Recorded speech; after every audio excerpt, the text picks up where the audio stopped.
Boa tarde, meu nome é Felipe, bem-vindos ao meu canal. Hoje vamos continuar a leitura do livro O Príncipe, de Nicolau Maquiavel. Eu gostaria de convidá-los a subscrever. Se gostar do vídeo, deixe o seu like, ative as notificações no sininho abaixo, compartilhe seu vídeo com seus amigos, me siga no Twitter, Facebook e no Instagram. Muito obrigado, vamos começar, deixe seu comentário, faça sua pergunta.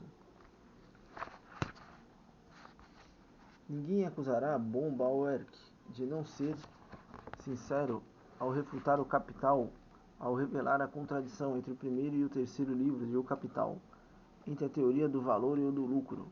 Uns refutam as lições de política que supõem que Maquiavel tenha dado, os outros refutam uma análise do capitalismo e do seu previsível desenvolvimento.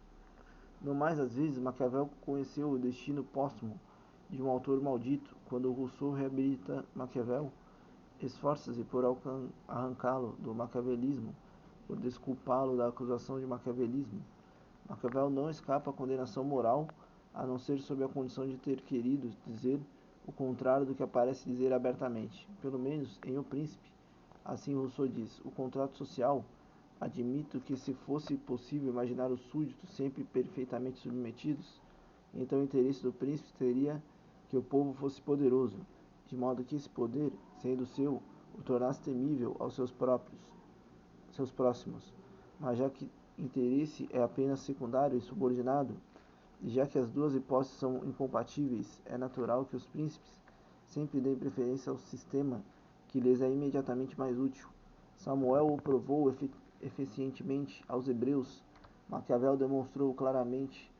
Fingindo dar lições aos reis, deu grandes lições aos povos. Spinoza, no tratado político, diz: Maquiavel talvez tenha querido mostrar o quanto um povo livre deve evitar confiar completamente a sua própria segurança às mãos de um só, o qual, se não é tolo, e pensa então que também pode não obter a simpatia de todos, deve cotidianamente temer insídias, a ponto de ter que cuidar de sua própria segurança, mas também insinuar insídias junto ao povo em lugar de tratá-lo. Eu sou ainda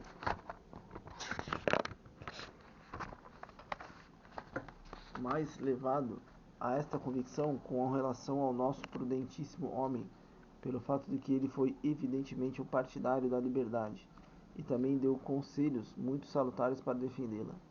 Marx, pelo menos no momento, goza de um prestígio incomparável entre os inteligenistas. Se alguns economistas, sociólogos ou ideólogos se comprazem em denunciar os seus erros, outros, provavelmente mais numerosos no continente, sentem orgulho por tê-lo como padrinho e fiador das suas afirmações. Marxistas autênticos contra marxistas-leninistas, discípulos fiéis do marxismo-leninismo contra revisionistas e dogmáticos, marxólogos e marxistas, homens de ciência e homens de ação ambicionam o prestígio da ortodoxia.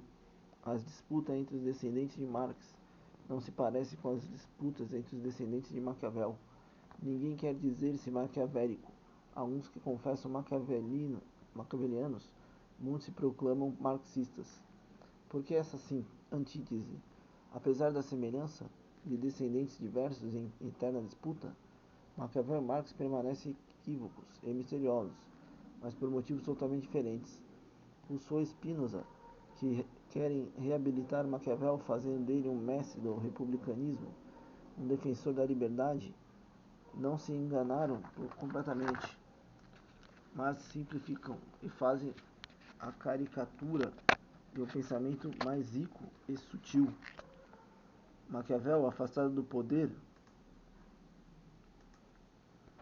sobre a sua derrota e sobre o seu destino da cidade, escreveu suas obras principais como conselheiros do príncipe, quem quer que seja esse último, um homem ou todos os homens, uma monarquia ou a república.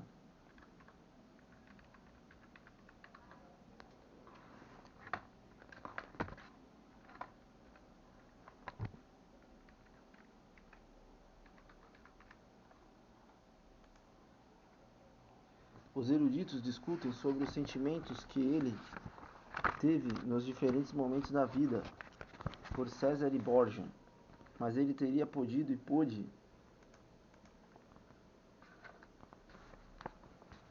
sem contradição ou renegação, admirar esse aventureiro de altos voos, apesar de detestá-lo, apesar de aspirar por um mundo diferente de uma cidade virtuosa, em que os animais de rapina não tenham possibilidade de sucesso, nem papel a desempenhar.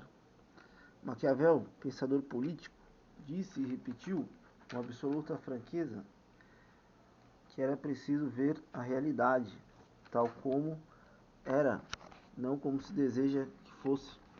Nesse sentido, Elementar proclama o que alguns chamam de realismo, outros de cinismo e os de espírito científico.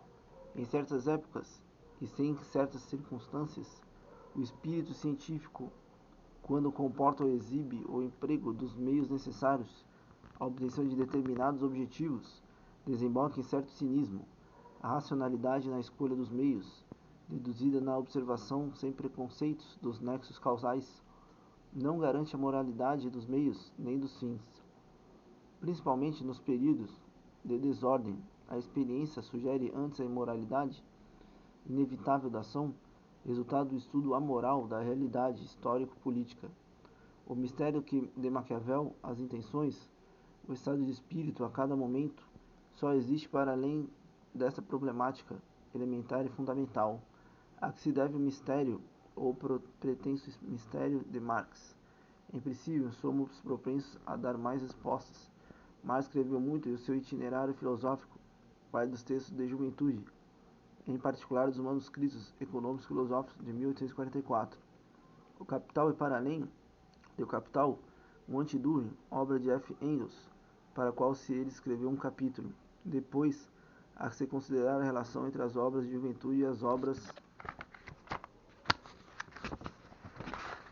da maturidade, entre o pensamento profundo de Marx e os livros sem profundidade do seu amigo, entre a filosofia e a economia, assim como as muitas questões ainda abertas, sobre as quais se defrontam comentários e intérpretes partidários e adversários. Mas coloquemo-nos no centro do pensamento de Marx, a análise do capitalismo e da sua evolução, a sua inevitável autodestruição. Bom, paremos por aqui, depois vamos continuar. Subscreva no canal, não esqueça, deixa o like. Muito obrigado, uma boa noite, até mais.